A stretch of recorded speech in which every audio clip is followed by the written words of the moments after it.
हाय दोस्तों, मैं राजेश गुप्ता। अगर मैं एलोन मस्क का नाम लूं तो आपके दिमाग में क्या आता है? Space x rocket, Tesla car का मालिक, दुनिया का सबसे इंसान आदमी।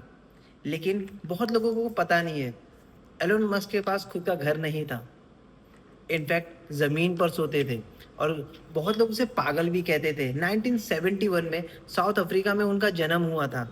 और बचपन से एलोन मस्क को बुक रीडिंग का शौक था। स्पेस बुक रीडिंग का शौक था। और सबसे बड़ी बात, वो कॉलेज में भी अपनी थियरी रीड करते थे। 10 साल की उम्र में उन्होंने कोडिंग सीख ली थी, खुद से कोडिंग सीख ली थी। और 12 साल की उम्र में उन्होंने गेम बना दिया था और उसे बेच भी दिया था। और मैं बता दूं, उनकी फैमिली की जो हालत थी ना, पेरेंट्स की हालत सही नहीं थी, क्योंकि उनका तलाक भी हो चुका था। और सबसे बड़ी बात, जब वो स्कूल में थे ना, तो उन्हें बच्चे बड़ा परेशान करते थे, लेकिन उन्होंने हिम्मत नहीं हारी थी। और उन्हें पता था कि अगर कुछ बड़ा करना है ना, तो देश छोड़ना पड़ेगा। अपने जो बोलते हैं ना, सामने होती, उसे आगे निकलना पड़ेगा। तो 17 साल की उम्र में एलन मस्क ने साउथ अफ्रीका छोड़ दिया और जानते थे बड़ा करना है तो अमेरिका जाना ही होगा। स्टैनफोर्ड यूनिवर्सिटी में उन्होंने एडमिशन ली। और आप मानेंगे नहीं, 2 दिन बाद में ही उन्हें कॉलेज छोड़ दिया, क्योंकि उन्हें पता था कि इंटरनेट का भविष्य कॉलेज से भी बड़ा है। और सबसे बड़ी बात है, एलन मस्क ने अपने भाई के साथ मिलकर ना एक कंपनी खोल दी। उसका नाम था जिप 2। ऑफिस एक छोटा सा कोना, मतलब ना, शुरू ना हो और खत्म हो जाए। और कोई मालिक नहीं, मतलब ना, कोई नौकर नहीं था। और इनफैक्ट मतलब ना, कोई कर्मचारी नहीं था और कोई छुट्टी भी नहीं थी। लगातार काम करते रहना। और बोलते हैं ना, अगर उनको बोलते हैं ना, अगर बहुत बोलते हैं ना, किधर जाना भी नहीं होता, घर भी नहीं था, तो वो जमीन पर सोते थे। और अगर वॉशरूम या कहीं नहाने भी जाते तो वाईएमसीए करके एक सेंटर था, जैसे बहुत लोग थे ना, हमारे नहाने का सेंटर, वॉशरूम का सेंटर, वहां पर वो नहाते थे। कंप्यूटर की स्क्रीन से उनका सूरज निकल जाता था। सबसे बढ़िया, और 1999 में जो वो हार्डवर्क कर रहे थे ना, वो पे ऑफ मिला। और सबसे बढ़िया, कॉम्पैक्ट ने जिप 2 को $307 मिलियन में खरीद लिया। और आपको बता दूं, एलन मस्क को $22 मिलियन का मुनाफा हो गया था, इतनी मेहनत करने के बाद। और उन्होंने फिर से क्या शुरुआत की? एक्स.कॉम एक ऑनलाइन बैंकिंग। फिर कुछ मन बाद कंपनी में निकाल दिया गया। जब उसकी जो बोर्ड मीटिंग थी ना, उस सीईओ के पोस्ट से उनको निकाल दिया कि आपका काम हो चुका है। और मैं बता दूं, जो एक्स.कॉम था, बाद में बना पेपाल। पेपल करके था। और 1.5 मिलियन डॉलर में बिका। एलन मस्क ने, बोलते हैं ना, उनको मिला $180 मिलियन। और अब वक्त आ चुका था कि सब कुछ दांव पर लगाने का था। जो उनके सपने थे, जो हमेशा वो मार्स, जो बोलते हैं ना, जो मंगल ग्रह की बातें करते थे, अब उनके दिमाग में आ चुका था कि मुझे स्पेस एक्स रॉकेट की कंपनी खोलनी है और उनका रॉकेट बनाना था। और आप मानेंगे नहीं, दुनिया हंस रही थी कि गवर्नमेंट रॉकेट नहीं बना पा रही है। और ये कहाँ से, एक एक लड़का जो सोच रहा रॉकेट पे जाने का, और सब उस पे हंस रहे थे। और एक आदमी बोलता था ना, मंगल पर जाने की बात कर रहा था। सबसे बड़ी बात बता दो, एलन मस्क ने 3 बार कोशिश की थी और तीनों बार फेल हुआ था।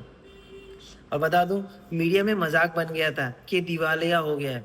अब इसके पास कुछ भी नहीं पड़ा है। और सब बोलते हैं ना, ये सब कुछ खत्म कर चुका है। एलोन मस्क ने सपने देखे थे इलेक्ट्रिक कार के।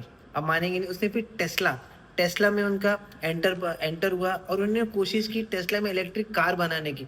और आपको मैं बता दूं, धीरे धीरे वो बन नहीं पा रहा था और बहुत लोग जॉब छोड़ के जा रहे थे और बहुत मेहनत कर रहे थे। एक टाइम फिर आ गया था कि एलोन मस्क ने स्टार्ट किया वहां पर रहना और वहीं पर कार इन्वेंशन करने की मेहनत करना स्टार्ट करना।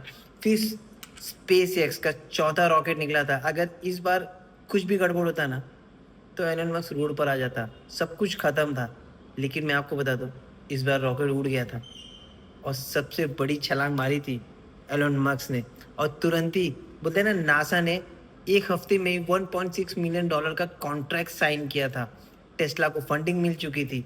अब उड़ान बढ़ चुकी थी, क्योंकि जो दोनों सपने थे ना, उसके दोनों चल चुके थे। और बहुत बड़ी बात थी, अब वो बोलते हैं ना, आसमान में छलांग मार चुका था एलोन मस्क ने। और आज एलोन मस्क को सीईओ स्पेस एक्स माना जाता है, टेस्ला के मालिक माना जाता है, और एक्स ट्विटर का भी मालिक माना जाता है। और सबसे बड़ा इंसान, सबसे ज्यादा पैसे वाला माना जाता है। और एलोन मस्क आज भी बोलते हैं कि मैं पैसे के लिए काम नहीं करता, मैं हर एक इंसान को मास में पहुंचाना चाहता हूँ, मेरा सपना ये है।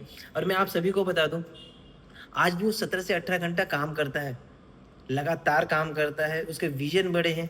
और वो डरता नहीं, डगमगाता नहीं, और वो मेहनत करते रहता है। एलन मस्क की कहानी ना, जो सपना आप सुन रहे हैं ना, शायद वो सच नहीं हो पाते, जो आज हम सपने सोच रहे हैं। अगर वो, आप ये सोचिए, जब वो फेल होता तभी वो छोड़ के चला जाता तो।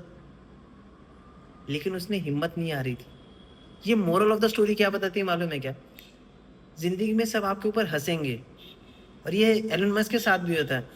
दुनिया ने कहा कि तुम कुछ नहीं कर सकते, तुम हार गए हो, तुम ज़िंदगी में कुछ नहीं कर पाओगे। लेकिन कुछ टाइम बाद, कुछ सालों बाद वही दुनिया आपको हीरो मानने लगी थी। शुरुआत में ना प्रॉब्लम्स आती हैं, मगर आपको प्रॉब्लम को लड़ना चाहिए। कोई भी चीज़ छोड़कर भागनी नहीं चाहिए। चैलेंजेस को एक्सेप्ट करना है। अगर ज़िंदगी में बड़ा करना है ना, तो आपको ये ख्याल करना पड़ेगा, एलन मस्क की तरह आधी दूर में छोड़ के नहीं भागना है। आपको रेस कंप्लीट करनी पड़ेगी। जो आपके सपने हैं ना, उसे पूरा करने के लिए आपको मेहनत करना पड़ेगा। और नो बोलते हैं ना, ये शब्द आना ही नहीं चाहिए। हर चीज़ में ये आना चाहिए। नेवर क्यूट यार, नेवर क्यूट। अगर ज़िंदगी में बड़ा करना है ना, तो ये एलन मस्क की स्टोरी एक बात बताती है। कुछ भी नहीं था, लेकिन जीवन में एक हार नहीं था। जीवन में हिम्मत थी, जो बड़ा कर सकता था। Thank you so much. अपना ख्याल करिए।